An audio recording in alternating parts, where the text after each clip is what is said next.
Bonjour à tous et bienvenue à cette session consacrée aux urgences cardiovasculaires et les recommandations.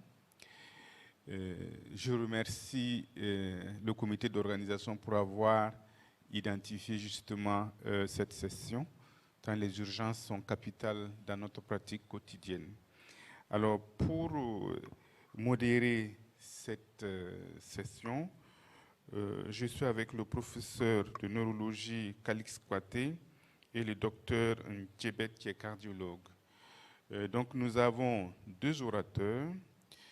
Le premier orateur va nous parler de la prise en charge de l'arrêt cardio-circulatoire, docteur Nzali. Et puis le deuxième orateur va nous parler de la prise en charge du choc cardiogénique, et c'est le docteur Mouliom. Alors, vu le temps qui nous est imparti, nous allons vous demander de présenter au maximum en 15 minutes, de telle sorte qu'on puisse avoir du temps pour discuter et partager les expériences. Alors, donc, si le premier orateur est prêt, voilà, docteur Nzali, vous avez la parole pour... Merci, professeur. Je remercie les participants qui ont associé ma modeste personne à la participation de ce congrès. Et l'honneur m'est choix donc de présenter ici l'arrêt cardio-circulatoire et ses recommandations actuelles. Nous sommes appuyés essentiellement sur deux recommandations assez récentes, des recommandations européennes de 2021, de l'European Resuscitation Council. Ce sont des guidelines qui sont récentes, qui sont prévues pour couvrir l'Europe entre 2021 et 2025. Et les recommandations américaines de 2020 qui couvrent également les périodes de 2020 à 2025. Ça a été difficile pour nous de nous dire comment aborder ce sujet. Donc du coup, on a pris ce qui a été ressorti comme les top messages par ces sociétés-là. Et ils ont identifié des objectifs qu'on devait avoir lorsqu'on devait parler d'arrêt cardio-circulatoire. Deux entités essentielles, c'est le Basic Life Support, c'est-à-dire l'arrêt cardio-circulatoire dans un environnement extérieur, et l'Advanced Life Support qui se fait dans un milieu hospitalier, dans un milieu où tout est prévu à cet effet. Et lorsque nous sommes en ambulatoire, il y a donc des items qui ont été identifiés qu'il faut pouvoir transmettre lorsqu'on communique à propos de ce sujet. Il faut reconnaître l'arrêt cardio-circulatoire et pouvoir commencer une réanimation cardio-pulmonaire. Il faut pouvoir donner l'alerte, savoir donner l'alerte aux urgences. Il faut faire des compressions cardiaques et savoir comment les faire. Il faut savoir comment se procurer un défibrillateur lorsque vous avez un arrêt cardio-circulatoire. Et il faut pouvoir promouvoir la pratique et apprendre l'arrêt cardio-circulatoire pour les apprenants. Lorsqu'on est dans l'Advanced Life Support, je ne vois pas très bien. Est-ce que je peux voir, oui. Je peux voir le truc.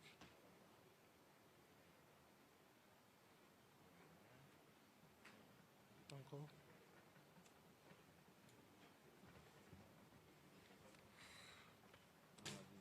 Ok. En généralité, nous disons que l'arrêt cardio-circulatoire, c'est un arrêt de toute activité cardiaque efficace qui aboutit à l'arrêt de la perfusion des vaisseaux vitaux, des organes vitaux. Au Cameroun, en 2016, il y a une étude qui est la seule que j'ai retrouvée, qui parle d'une prévalence de la mort subite pour 33,6 pour 1000 habitants. C'est une étude qui a été faite par le professeur Boni en 2016. Et dans ces cas-là, on a 63% des cas qui se font en dehors d'un milieu hospitalier. Ce qui est très marquant dans cette étude-là, c'est que 85% des arrêts cardio-circulatoires ont lieu en présence de témoins. Mais la proportion de patients qui sont réanimés chez nous est extrêmement faible. Seulement 4% des patients bénéficient d'une réanimation, que ce soit en hospitalier ou en extra-hospitalier. Donc c'est une proportion extrêmement faible. Les causes qui sont identifiées pour l'arrêt cardio-circulatoire, ce sont des causes cardiaques le plus souvent. Ce sont les maladies coronariennes, les insuffisances cardiaques ou les troubles du rythme. Ce sont les insuffisances circulatoires comme le choc hémorragique, le choc vasoplégie, les embolies pulmonaires. Ce Ce sont des causes ioniques qui peuvent être initiatrices, comme l'hyperkaliémie, l'hypercalcémie, des troubles en magnésium. Ce sont les atteintes crâniales, comme le traumatisme crânio-encéphalique, l'hypertension intracrânienne, les anoxies. Ce sont les intoxications, ce sont des obstacles des voies aériennes supérieures.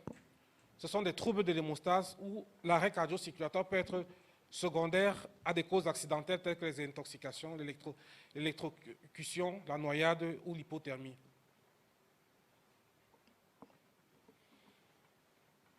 Donc, on a donc décrit deux entités qu'il faut pouvoir identifier lorsqu'on parle d'arrêt cardio-circulatoire. Donc, deux tableaux vont se décrire.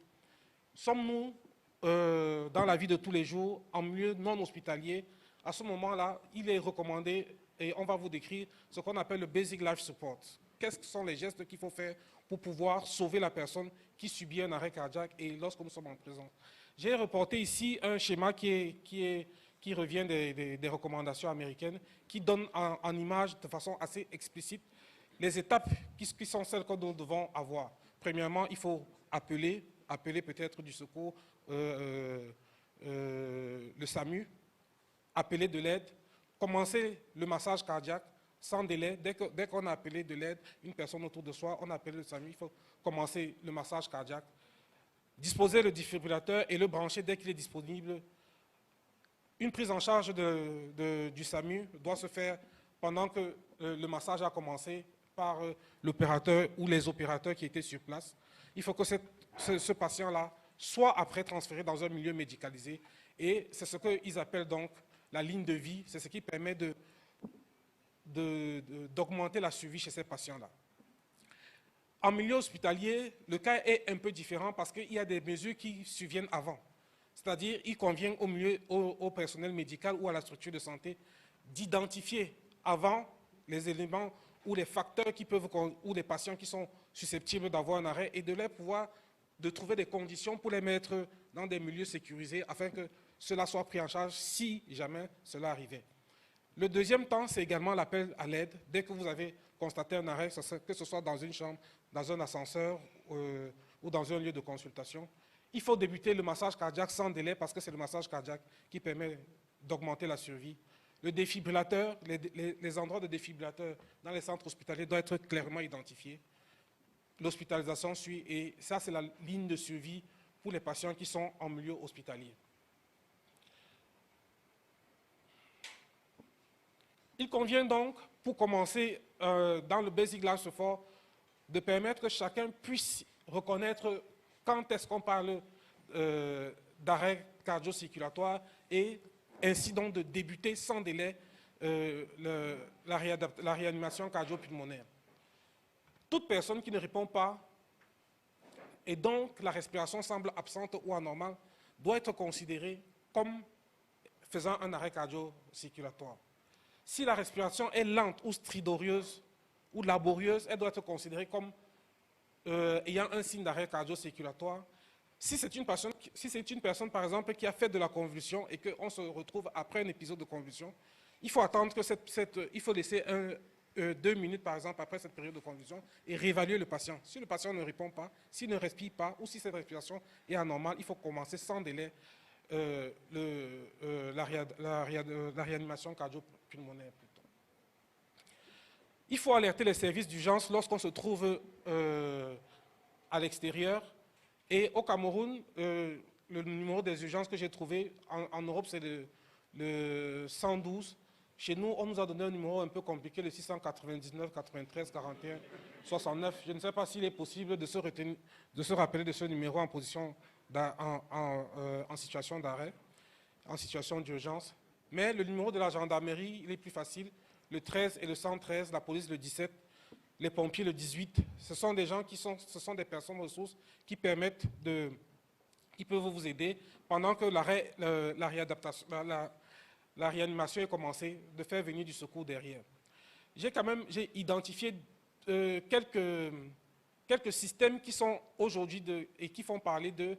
Il y a le Saving Life, qui est un système sur Apple Store qui permet en France, par exemple, d'identifier toutes les personnes qui peuvent faire de la réanimation cardio-pulmonaire et qui sont compétentes à le faire, de les géolocaliser, et dès qu'un signal d'arrêt cardio-pulmonaire est donné quelque part, ces personnes sont déclenchées et ça a permis de sauver de nombreuses vies. Je pense que c'est des systèmes dont nous, ici en Afrique, on peut s'inspirer pour créer des choses similaires. Chez les patients qui sont à risque et qui sont connus, il y a des systèmes également comme le MySource, qui est un système également qu'on a sur un mobile, où sont répertoriés des numéros de téléphone qui sont des numéros alertes et qui se déclenchent automatiquement dès que le patient sent un malaise important, etc. Il peut le déclencher d'un clic et plusieurs numéros sont déclenchés au même moment. Les secours sont déclenchés, les personnes ressources importantes sont déclenchées comme le médecin traitant, comme les anges gardiens, ils appellent ça, c'est-à-dire des personnes qui se sont portées volontaires pour prendre en charge cette personne. Ça peut être des personnes âgées, des personnes qui ont déjà d'autres comorbidités qui sont importantes. Donc ce sont des systèmes qui existent et qui peuvent permettre, entre guillemets, d'aider les systèmes déjà en place que nous connaissons. Il faut donc commencer sans délai les compressions thoraciques. 30 compressions thoraciques suivies de 2 insufflations cardiaques, ça ce sont les recommandations européennes. Il faut dire que lorsqu'on regarde le schéma des Américains, les 2 insufflations n'y sont pas. Parce qu'en fait, les 2 insufflations portent sujet à discussion. On pense que c'est effectivement le massage précoce qui permet réellement de sauver la vie et non l'insufflation. Si vous êtes seul et que vous ne pouvez pas faire d'insufflation, il faut commencer le massage cardiaque, il faut appeler de l'aide. Ce qui est recommandé par les Européens, c'est 30 massages pour 2 insufflations. Et quand on appelle de l'aide, il faut essayer d'avoir un défibrillateur, ce qui n'est pas souvent possible chez nous en ambulatoire parce que les défibrillateurs, même dans les milieux hospitaliers, sont extrêmement rares.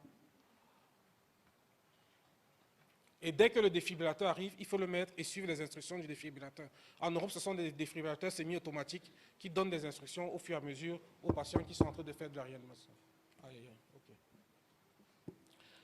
Il est quand même important de parler des compressions de haute qualité. Lorsqu'on démarre, il faut faire des compressions qui sont de haute qualité, qui sont donc efficaces. Il faut faire des compressions thoraciques efficaces. On doit le faire sur le sternum, la moitié inférieure. Ce sont des compressions qui sont profondes. 5 cm, c'est vrai que ce n'est pas facile à connaître. Il faut avoir environ une fréquence de 100 à 120 battements par minute, c'est-à-dire 120 compressions par minute doivent être faites. Les insufflations, si vous êtes 2, un fait les compressions et l'autre fait les insufflations. Le défibrillateur, dès qu'il est disponible, il faut le mettre et il faut voir si le rythme est choquable ou pas. Si le rythme est choquable, il faut arrêter, choquer le patient et reprendre les massages 2 minutes avant de réévaluer le patient. Il faut que nous, en tant que cardiologues, en tant que personnel de santé, nous participions à promouvoir la pratique de la réanimation cardio-pulmonaire parce qu'elle est faible. Ça se passe par la formation au premier secours, par la mobilisation d'ONG. Ça passe par l'éducation peut-être dans les milieux scolaires ou l'utilisation des médias. Lorsque nous passons en milieu hospitalier, qu'est-ce qu'il faut faire de façon spécifique? Les compressions peuvent être plus efficaces parce qu'il y a par exemple un système qu'on appelle le LUCA qui est plus efficace sur les compressions et qui permet effectivement d'avoir de vraies compressions et ça permet de libérer des bras pour permettre la prise en charge du patient. En milieu hospitalier également, il y a des techniques qui permettent d'être plus efficaces ou de libérer des patients. Parce que ce qui est vraiment important dans la réanimation cardio-pulmonaire, c'est le massage. À ce moment, on peut proposer une intubation si on a un personnel qui est entraîné afin de libérer des bras pour permettre le massage. Si vous avez fait déjà de la réanimation cardio-pulmonaire, vous saurez qu'on se fatigue extrêmement vite. Donc, il est important d'avoir une chaîne de massage et qu'on ne laisse le moins d'intervalle possible entre les massages, donc c'est ce qui doit être fait. En milieu hospitalier, on met un ballon d'ambu pour la ventilation, pour les insufflations, qu'on peut alimenter avec de l'oxygène. Il est important, lorsque on parle d'arrêt cardio-pulmonaire, d'arrêt cardio-vasculaire, d'identifier avant Deux l'événement. minutes. 2 minutes. D'identifier avant l'événement les personnes qui sont les personnes susceptibles de faire cet arrêt. Ça peut être des personnes qui ont du trouble du rythme, qui ont des comorbidités. À ce moment-là, ce sont des personnes qui doivent être mises dans des zones spécifiques. Ce sont des unités de soins intensifs. Il faut avoir des systèmes de communication dans les hôpitaux pour pouvoir donner l'alerte facilement. Il faut faire des staffs arrêt cardiaque pour savoir corriger les défauts qui existent dans les équipes. Il est important de savoir que lorsque nous sommes en milieu hospitalier, il faut faire la première injection d'adrénaline le plus tôt possible si on est devant un rythme qui n'est pas choquable. C'est très important, ça permet d'augmenter la suivi. Il y a 2 voies qui sont possibles, c'est la voie intraveineuse ou intra-osseuse. C'est une injection d'adrénaline qui va être répétée tous les 3 à 4 minutes sur un rythme qui n'est pas choquable. Une circulation extracorporelle peut être envisagée dans des cas très spécifiques. Ce sont des patients, par exemple, qui font un arrêt cardio-respiratoire ou cardiovasculaire suitable de coronarographie, ou dans des processus de thrombectomie, d'embolie pulmonaire. Ce sont des cas qui sont assez bien, ou ce sont des patients qui sont en attente d'une greffe pour qui la greffe est déjà disponible. À ce moment, on peut mettre une circulation extracorporelle juste pour passer le cap afin de régler le problème.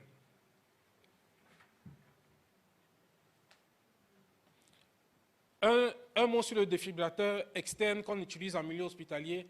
Ce sont un défibrillateur biphasique de préférence. Ce sont des chocs de 150 joules pour le premier choc et entre 120 et 150 joules pour les chocs suivants. Les palettes doivent être mises en antérieur et en latéral gauche. Elles doivent être suivies de 2 minutes de compression, ça on l'a déjà dit. Il faut donc, chez ces patients, faire de l'administration d'oxygène, minimiser l'interruption des compressions, donner un accès intraveineux, faire de l'adrénaline. De l'amiodarone doit être administré après le troisième choc, identifier les causes réversibles et les corriger, envisager l'angiographie pour éliminer les causes de maladies coronaires et envisager la circulation extracorporelle. Après l'arrêt, il faut avoir une approche ABC, Airway Breathing Circulation Drugs. Il faut faire un ECG dose dérivation, un objectif de saturation à 94 sur 90 et contrôler la température. Ce que nous disons, c'est que très peu de personnes sont prises en charge pour arrêt cardio-circulatoire dans notre milieu. Il y a une difficulté d'accès du SAMU, même dans les zones urbanisées, il y a une difficulté d'accès aux défibrillateurs. La prise en charge de cette pathologie reste un défi pour les pays africains que nous sommes. Et la formation constante et impérative du personnel médical est donc nécessaire et impérative pour tous. Je vous remercie.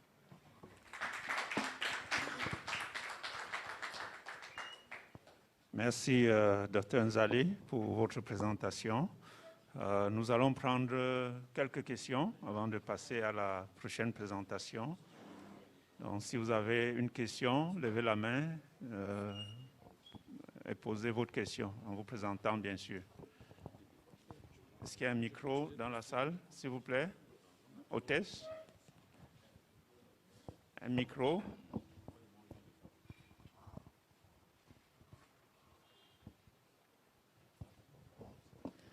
Bonjour, docteur. Merci de me passer la parole. Docteur Chouin, médecin généraliste, hôpital régional de Bolova. Ma question s'adresse à docteur Nzali. Vous avez dit qu'il faut débuter le massage cardiaque. Mais à quel moment est-ce qu'on débute le massage? Ma question, en fait, c'est par rapport au fait que parfois on oublie de nous signaler l'heure à laquelle le malade a arrêté. Est-ce qu'on débute, qu'importe l'heure, qu'importe la durée? En fait, je voulais des éclaircissements à ce niveau.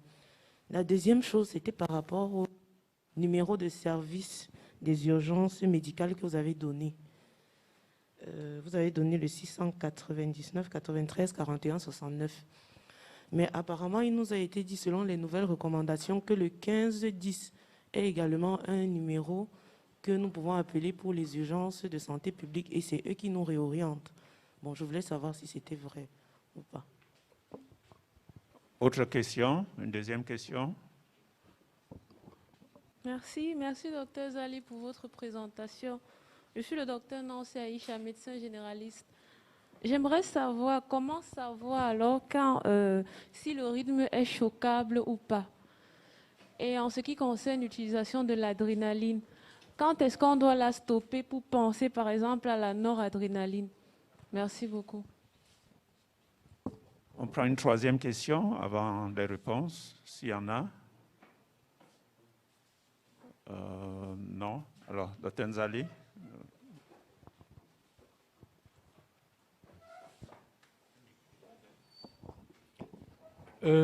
Merci, docteur, pour vos questions. Quand est-ce qu'il faut débuter la réanimation cardio-pulmonaire? Il faut la débuter sans délai. Le cas le plus typique ou que nous décrivons, c'est le cas où il y a quelqu'un qui est présent lorsque l'arrêt se produit. À ce moment, il faut, ou si c'est un patient, par exemple, qui est hospitalisé et que l'arrêt est constaté, la personne qui a constaté l'arrêt doit débuter le massage cardio-pulmonaire.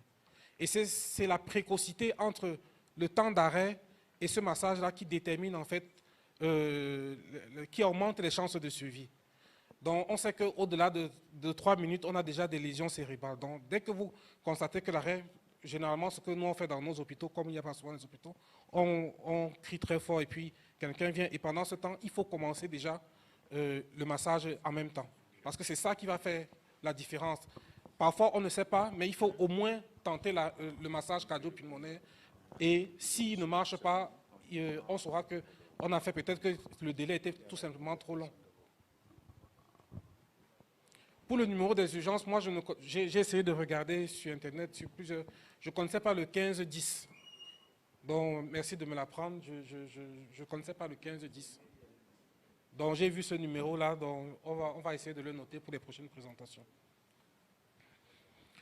On m'a posé la question de savoir quand est-ce que le rythme est choquable. Généralement, il y a deux situations qui sont différentes. La première, c'est que vous avez par exemple un défibrillateur automatique implantable que vous posez sur le patient. Lui, il va analyser le rythme. Et pendant qu'il analyse le rythme, vous devez arrêter pour quelques secondes le massage. Il analyse le rythme et l'appareil vous dit rythme choquable ou vous dit choc oui ou choc non. Ou parfois c'est écrit, ça dépend des types d'appareils. Donc l'appareil, en fait, qu'est-ce qu'il recherche? Il recherche une fibrillation ventriculaire. Si c'est une fibrillation ventriculaire, il va donc vous dire rythme choquable, il va vous demander de dégager et il va envoyer le choc électrique. À ce moment, dès que le choc est fait, dans les secondes qui suivent, il faut continuer le massage. Et c'est 2 minutes après que vous faites la réévaluation. Maintenant, le deuxième cas, c'est peut-être un patient qui est déjà scopé ou que vous voyez parce que vous êtes en milieu hospitalier et que vous avez un défibrillateur manuel qui est scopé. Vous voyez le patient avec une fibrillation ventriculaire qui va se voir et vous savez que c'est un rythme choquable. Comme c'est vous qui avez les palettes et que c'est un contrôle manuel, vous pouvez choquer à ce moment-là. Je n'ai pas mis de schéma qui identifiait la fibrillation ventriculaire, je suis désolé.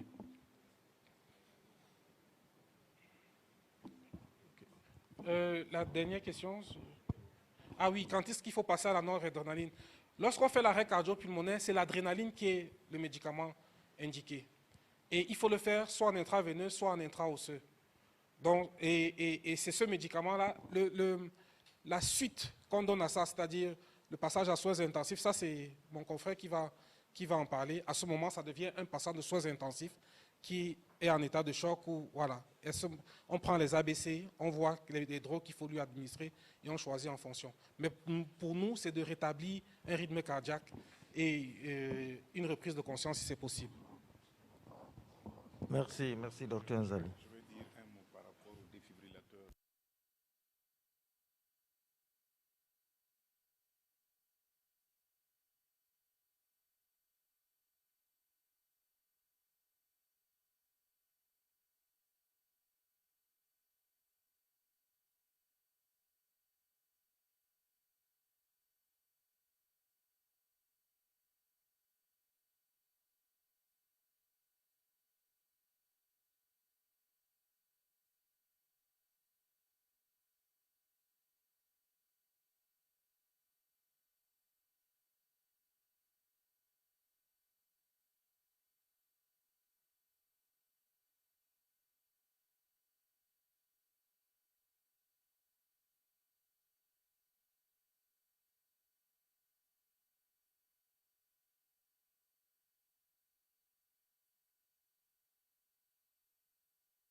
il y a le président, le docteur Ndiomo qui est là, qui a une ambulance. Si vous connaissez une clinique, vous appelez le numéro de la clinique et la personne peut arriver beaucoup plus rapidement. Maintenant, il y a le numéro de la gendarmerie qui peut aussi vous aider. Il faut que nous ayons des électrodes dans les centres de santé. Il faut avoir des défibrillateurs semi-automatiques parce que ce défibrillateur-là, lui, te dit choqué ou ne pas choqué. Éloignez-vous, choqué.